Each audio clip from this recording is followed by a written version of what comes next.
காட்சிகளை காணலாம். 250ற்கு மேற்பட்ட கோவில்கள் இந்த மண்ணில் இருக்கு. எல்லாவற்றையும் தாண்டி இந்த மண்ணை காக்கக்கூடிய கள்ளழகர் கோயில் இருக்குதுங்க.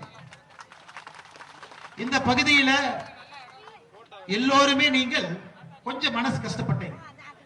கிட்டத்தட்ட 4980 ஏக்கர் 5000 ஏக்கர் கிட்டத்தட்ட மத்திய அரசு சார்பா வெளியிட்டு இருக்கிறாங்க. டங்ஸ்டன் எடுக்க போறாங்க, சுரங்கத்திலிருந்து டங்ஸ்டன் எடுக்க போறாங்க. ஒரு விஷயத்தை நம்ம நல்லா புரிஞ்சுக்கணும் ஐயா, நல்லா புரிஞ்சுக்கணும். மோடி ஐயா எப்பொழுதுமே தமிழகத்திற்கு எதிராக எந்த ஒரு திட்டத்தையும் எப்பொழுதும் கொண்டு வர மாட்டார். அது மோடி ஐயாவுடைய ரத்தத்தில் அது கிடையாது.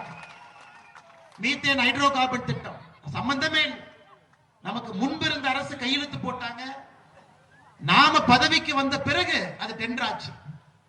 அப்படி இருந்து தஞ்சாவூர் பகுதியில் விவசாய பெருமக்கள் சொன்னாங்க, ஐயா எங்களுக்கு மீத்தேன் ஹைட்ரோ கார்பன் திட்டம் வேண்டாம் என்று சொன்ன பொழுது 2 நாட்கள்ல பாரதிய ஜனதா கட்சியினுடைய தலைவர்கள் எல்லோரும் டெல்லிக்கு போய் மீத்தேன் ஹைட்ரோ கார்பன் திட்டத்தை நிறுத்திட்டார்.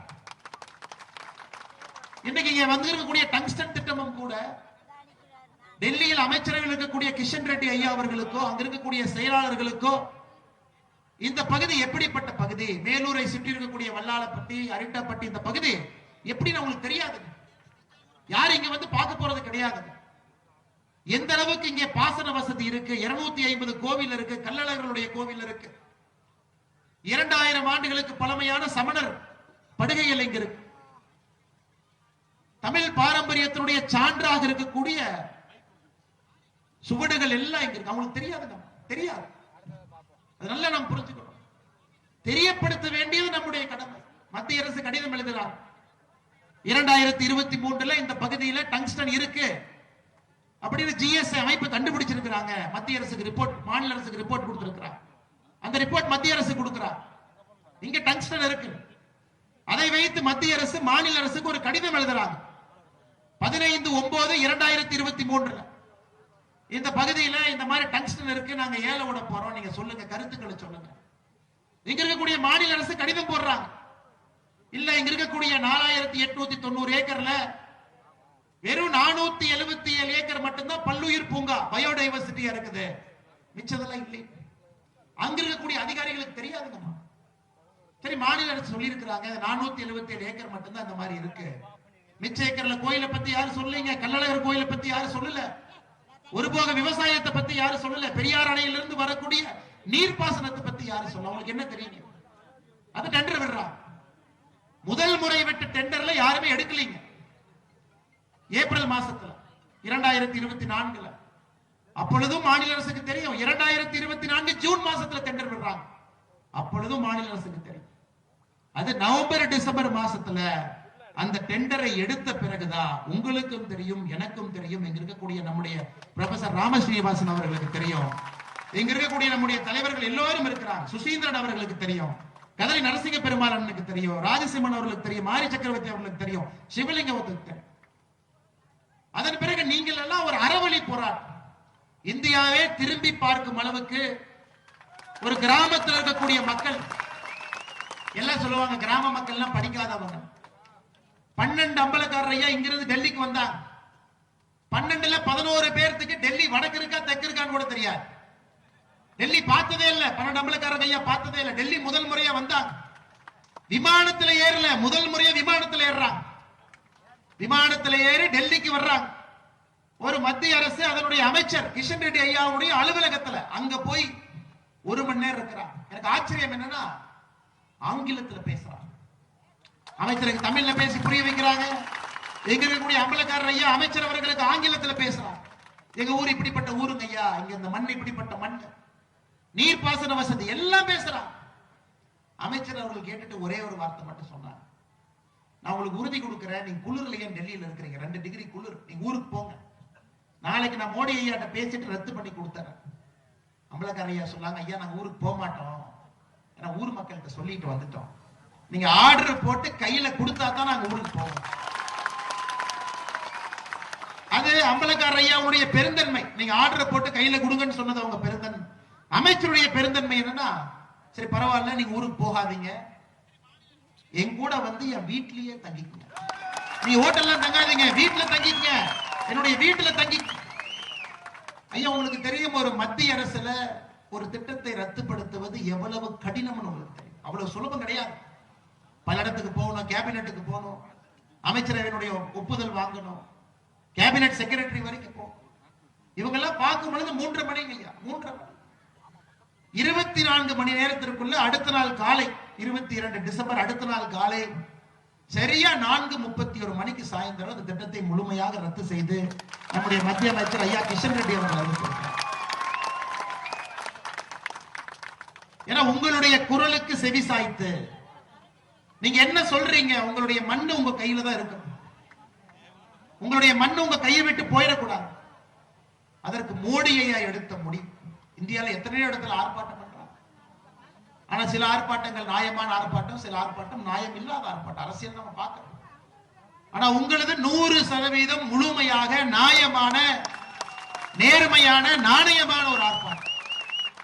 எத்தனை பேருங்க, லட்சக்கணக்கான மக்கள் இங்கிருந்து 18 கிலோமீட்டர் நடந்து மதுரையில் இருக்கக்கூடிய தபால் நிலையத்தை நோக்கி போறேன்.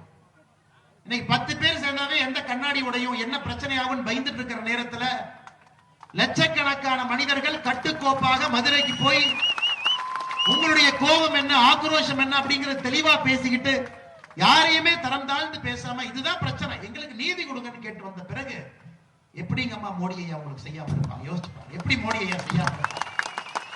ஆனால் நம்முடைய பாரத பிரதமர் நரேந்திர மோடி அவர்களை போல எப்பொழுதுமே தமிழக மக்களோடு ஊனோடு நரம்போடு கலந்திருக்கக்கூடிய ஒரு மனிதர். இது இந்தியாவில் நீங்க போய் வேற மாநிலத்தில் பாருங்க, எத்தனையோ பிரச்சனைகளை கொண்டு போகும் பொழுது உடனுக்குடன் நீங்க வரும் பொழுது கிஷன் ரெட்டி ஐயா கேட்டாங்க, எல்லா வீட்லயுமே ஒரு ஜல்லிக்கட்டு மாடு நிக்குதே. நான் சொன்னேன், ஐயா நாங்க சாப்பிடுறோமா இல்லையோ ஜல்லிக்கட்டு மாட்டுக்கு சாப்பாடு கொடுத்துட்டு தான் இந்த மண்ணிலே மக்கள் சாப்பிடுவாங்க. அது சின்ன பெண்ணாக இருந்தாலும் ஒரு வீர தமிழச்சி கண்ணை பார்த்து ஒரு ஜல்லிக்கட்டு மாட்டை நிறுத்தக்கூடிய மண்ணு.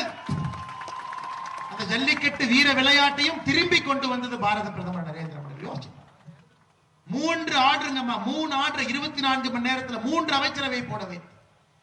ஆனா என்னன்னா நம்ம கட்சி கிட்ட ஊடகம் இல்லை. காலையிலிருந்து இரவு வரை சூரியன் ஏன் உதிக்குதுன்னா மாநில அரசு இருக்கிறனாலதான் உதிக்குது, சூரியன் மறையுதுன்னா மாநில அரசு இருக்கிறனால. நாங்கெல்லாம் பொய்யை சொல்ல தெரியாதவர்கள், உண்மையை மட்டும் நேர்மையாக மக்களுக்காக பேசக்கூடியவர்கள் நம்முடைய மத்திய அரசு கட்சியில் இருக்கிறார். ஐயா பாராட்டு விழா எங்கேயும் போமாட்டோம். இந்தியாவிலே பாராட்டு விழா என்று பாரதிய ஜனதா கட்சி எங்கேயுமே போகாது. நம்ம பெரியவங்க இருக்கிறீங்க, நீங்க பாருங்க, எங்கேயாச்சும் நாம பாராட்டு விழா எடுத்திருக்கிறோமா? போக மாட்டோம். எதற்காக ஐயா கிஷன் ரெட்டி அவர்கள் இங்க வந்திருக்கிறாங்கன்னா, அம்பலக்காரர் ஐயா இன்னைக்கு சொன்னாங்க, ஐயா உங்களை தேடி வந்தோம், எங்களுக்கு மரியாதையா உபசரிச்சு காபி டீ எல்லாம் கொடுத்து சமமாக உட்கார வச்சு 1 மணி நேரம் எங்களோட பேசினீங்க. எங்களை தாண்டி நீங்கள் எங்களுக்காக நீங்கள் வர வேண்டும், எங்களை பார்க்க உங்களுக்கு நாங்க உபசரிக்கணும் வரணும். ஆனா இன்னைக்கு கிஷன் ரெட்டி அவர்கள் இங்க வந்தது நீங்க பாராட்டுறீங்க இல்லைங்கம்மா, அவர் கடமையை செஞ்சிருக்கிறோம், எங்களுடைய கடமையை நாங்கள் செய்திருக்கின்றோம்.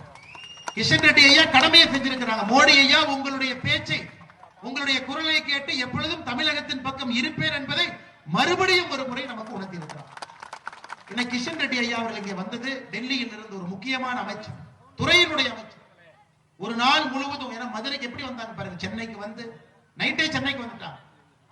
ஏங்க ஏன்னா காலையில டெல்லியில பனிப்பொழிவு அதிகமா இருக்கும், விமானம் தாமதமாச்சுன்னா என்ன பண்றது, நைட்டே வந்தாங்க. சோ வந்து எதுக்குன்னா உங்களுடைய அன்பை பார்த்து நெகிழ்ந்து உங்களுடைய அழைப்பை ஏற்று இந்த மண்ணிற்கு நான் வர வேண்டும் என்று மோடி ஐயாவுடைய தூதுவனாக ஐயா கிஷன் ரெட்டி அவர்களுக்கு வந்திருக்கிறார்.